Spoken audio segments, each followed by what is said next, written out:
አንድ አምላክ በሚሆን በአብ በወልድ በመንፈስ ቅዱስ ስም የካቲት 9 በዚች ቀን የከበረ በሶርያ ሀገር ላሉ መነኮሳት አባት የሆነ ታላቁ አባ በርሱማ አረፈ።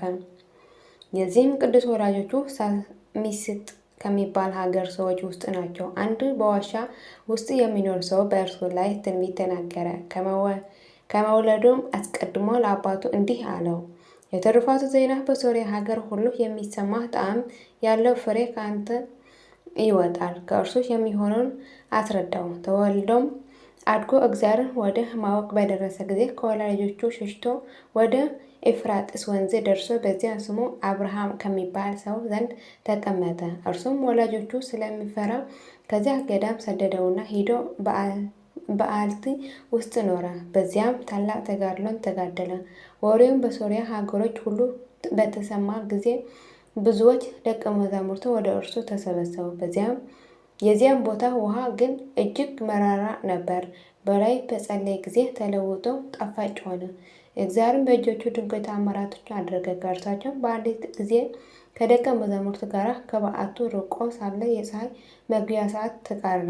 የክብር ባለቤት ጌታችን ኢየሱስ ክርስቶስ ለመነው። ወደ በዓቱም እስኪደርስ ያን ጊዜ ፀሐይ አቆመለት። በሌላ ጊዜም እንዲህ ሆነ።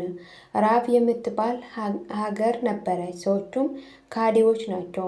በላያቸው ዝናብ ተከለከለ። በተጨነቁም ጊዜ ወደ ከበረ አባ በርሱማ መጥተው ለመኑት። እርሱም ገሰጻቸው፣ እንዲህም አላቸው፣ ከክህደታችሁ ተመልሳችሁ በእግዚአብሔር ብታምኑ እርሱ ብዙ ዝናብን ያዘንብላችኋል። እነርሱ እናምንበታለን አሉት። በዚያን ጊዜ ጌታችን ለመነውና ብዙ ዝናብ ዘነበላቸው። የሀገር ሰዎችም ሁሉ በጌታችን አመኑ። እንዲሁም ሰዎች ከሃዲያን የሆኑ ሌላ ሀገር ነበረች። እነርሱም ገስጾ መክሮ አስተምሮ እግዚአብሔር ወደ ማወቅ መለሳቸው። የጣዖቶቻቸውም ቤቶች ያፈረሰ ይህም ቅዱስ ለራሱ ቦታ አዘጋጅቶ በዚያ ሳይቀመጥ 54 ዓመት ቆሞ ኖረ። ከመትጋት የተነሳ ሲደክመው ከናሱ ግድግዳ ላይ ተደግፎ ያሸልባል። በየ7 ቀንም ይጾማል። የከበረ አባ ስምዖን ዘአምዲ ሊያየው ወዶ ወደ እርሱ ላከ። የትሩፋትና የቅድስናው ዜና ከብዙዎች ሰዎች ሰምቶ ነበርና። እርሱም ወደ አባ ስምዖን መጥቶ እርስ በእርሳቸው በረከት ተቀባበሉ። ከዚህም በኋላ ወደ ገዳም ተመለሰ። በሶርያ ሀገርም አስተማረ። በፊታቸው ተአምራትን ባደረገ ጊዜ በትምህርቱ ብዙዎች አመኑ።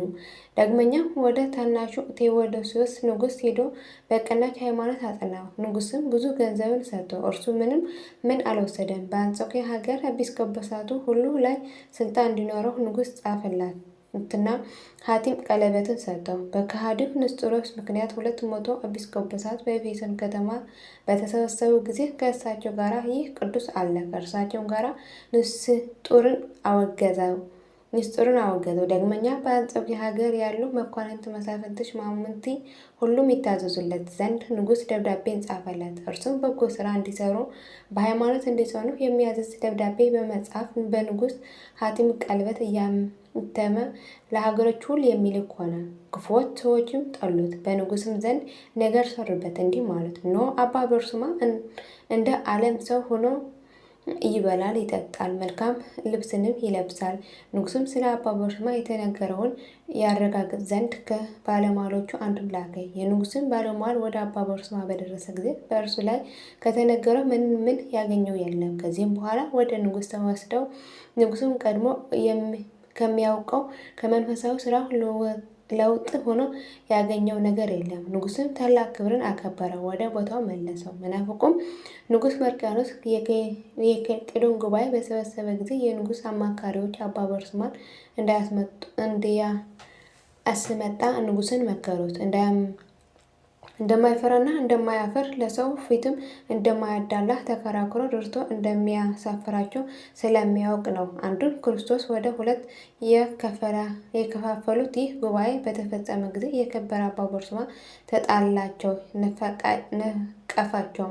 ቃላቸውን በመሻር አወገዛቸው። እነርሱም ወደ ንጉሥ ወንጅለው በጽሑፍ ከሰሱት። ንጉሥም ልኮ ወደ እርሱ አስቀረበው። ግን በላይ ስለ አደረ መንፈስ ቅዱስ ጸጋ ሊቃወመው አልቻለም። በሊቀ ቅዱስ ዲዮስቆሮስ ላይ ስለ አደረገችው ክፋት ንግስቲቱ ረገማት። ከጥቂት ቀንም በኋላ በቀር አልኖረችም፣ በክፉ አሟሟትም ሞተች። ከዚህም በኋላ መናፍቃን የሚቃወሙት ሆኑ። ምዕመናንም እንዳይታዘዙለት ወደ ሀገሮች ሁሉ ጽፈው የሚልኩ ሆኑ። እነርሱ ግን አልተቀበሏቸውም፣ ለእርሱ መታዘዛቸውም አልተውም። ዳግመኛ በጎዳና ሸምቀው ይገድሉት ዘንድ 200 መናፍቃን ሰዎች ከመናፍቃን ኤጲስቆጶሳት ጋር ተስማምተው ወደ እርሳቸው እንዲመጡና በአንድነት ወደ ቤተክርስቲያን እንደሚሄዱ ሆነው ላኩበት። መጥቶም አብሮት በተጓዘ ጊዜ ድንጋዮቹ አንስተው ጣሉበት። ድንጋዮቹ ወደ ራሳቸው የሚመለስ ሆነ። በፍርሃትም ከእርሱ ሸሹ። እግዚአብሔርም ከዚህ ዓለም እስረኝነት ሊያወጣው በወደደ ጊዜ መልአኩን ወደ እርሱ ልኮ ከ4 ቀን በኋላ ከዓለም እንደሚፈልስ ነገረው። በዚያን ጊዜ በዙሪያ ወዳሉ ሀገሮች ምዕመናን ያጽናናቸው ዘንድ ረድኤት ላከው። እርሱም ሲዞር የመጥምቁ ቅዱስ ዮሐንስ ራስ ወደምትኖርበት ቦታ ደረሰና የከበረች የቅዱስ ዮሐንስ ራስ እጅ ነሳት። ስለ ከሃዲው ስለ ንጉሥ መርቅያን በማልቀስ ለመነው። እንዲህም የሚል ቃል ከመጥምቁ ዮሐንስ ራስ ወጣ። አባ በርሱማ ወደ እግዚአብሔር ስለ ከሰሰው ያ መርቅያን ሞቷልና አትፍራ። የከበረ አባ በርሱማ ረድኡን ባረከውና በሰላም አረፈ። ከበዓቱም ደጃፍ ከምድር እስከ ሰማይ የሚደርስ የብርሃን ምሰሶ ተተክሎ ታየ። ምዕመናንም ሁሉ ከሩቅ አይተው ወደ እርሱ መጡ። አርፎም አገኙት። ከሥጋውም ተባረኩ፣ በላዩም አለቀሱ። ከእርሱም ስለመለየታቸው እጅግ አዘኑ። እንደሚገኝም እየዘመሩና እያመሰገኑ ገንዘው በመቃብር አኖሩት። ለእግዚአብሔር ምስጋና ይሁን፣ እኛንም በጸሎቱ ይማረን፣ በረከቱም ከእኛ ጋር ትኑር ለዘላለሙ አሜን። ዳግመኛ በዚህች ዕለት የከበረ ሶርያዊ ጳውሎስ በሰማዕትነት ሞተ። የዚህም ቅዱስ ወላጆቹ የሶርያ ሰዎች በእስክንድርያ ከተማ የሚኖሩ ነጋዴዎች ናቸው። ከዚህም በኋላ በእስሙናይን ከተማ የሚኖሩ ሆኑ። ወላጆቹም ሲሞቱ ብዙ ገንዘብ ተውለት። ከዚህም በኋላ ከሃዲያን ነገሥታትና መኳንንት በክርስቶስ የሚያምኑ ምዕመናን እንደሚያሰቃዩአቸውና እንደሚገድሏቸው ሰማ። በዚያን ጊዜ ተነስቶ ገንዘብን ሁሉ ለድሆችና ለችግረኞች በተነ። ከዚህም በኋላ የወደደውን መንገድ ይመራው ዘንድ ወደ ክብር ባለቤት ጌታችን ኢየሱስ ክርስቶስ ጸለየ። ጌታችን መልአኩን ሶርያን ላከ። እርሱም በክብር ባለቤት በጌታችን ስም የሚያደርስበትን ስቃይ ሁሉ ነገረው። እነሆ ከአንተ ጋር እንድኖር እንዳጽናናህም እግዚአብሔር አዞኛል፣ አትፍራ አለው። በዚያን ጊዜ ተነስቶ ወደ አዴናው ከተማ ሄደ። በመኮንኑም ፊት ቆሞ በክብር ባለቤት በጌታችን በኢየሱስ ክርስቶስ ስም ታመነ። መኮንኑም ልብሱን አራቆተው ይገርፉት ዘንድ አዘዘ። ይህም አደረጉበት። ከዚህም በኋላ በጎኞቹ ውስጥ መብራቶችን አስገብተው ለበለቡት። እሳት ግን አልነካቸውም። መኮንኑም ለጣዖት እንዲሰግድ ብዙ ገንዘብ አመጣለት። የተመሰገነ ጳውሎስም ወላጆቼ ሲሞቱ 17 የወርቅ መክሊት ትተውልኝ ነበር። ስለ ክብር ባለቤት ክርስቶስ ፍቅር ትቼ ለድሆች መጸወትኩት። ወደዚህ ወደ ተናቀ ገንዘብህ እንዴት እመለሳለሁ አለ። መኮንኑም ሰምቶ ብረቶቹን በእሳት አግለው በአፉና በጆሮዎቹ እንዲጨምሩ አዘዘ። ይህም አደረጉበት። ሶርያ መልአክም ወርዶ ዳሰሰውና አዳነው። ሁለተኛ እባቦቹ በላዩ ሰደደ፣ አልነኩትም፣ ምላሱንም ቆረጡ። ጌታችን አዳነው። መኮንኑም ወደ እስክንድርያ ከተማ በሚሄድ ጊዜ ከእርሱ ጋር ወሰደው። የክብር ባለቤት ጌታችን ኢየሱስ ክርስቶስን በመርከብ ውስጥ ተገለጠለትና አጽናናው። የዚህም ቅዱስ ኤሲ የሚባል ወዳጅ አለው። እህቱም ቴክላም ጌታችንንም ስጋው ከስጋቸው ነፍሱ ከነፍሳቸው ጋር እንደሚሆን ነገረው። ያን ጊዜ እሊህ ቅዱሳን በእስክንድርያ ከተማ በእስር ቤት ነበሩ።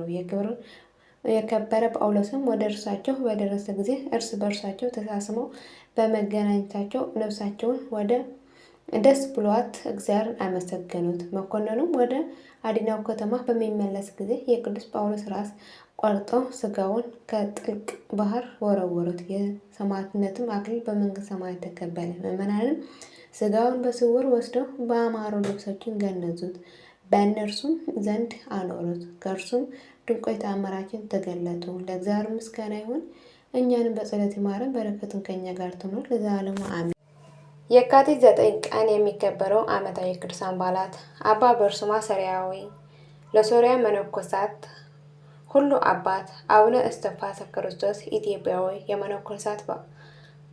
የመነኮሰበት በዓል፣ ቅዱስ ጳውሎስ ሶርያዊ ሰማዕት፣ ቅዱስ ጴጥሮስ ሰማዕት።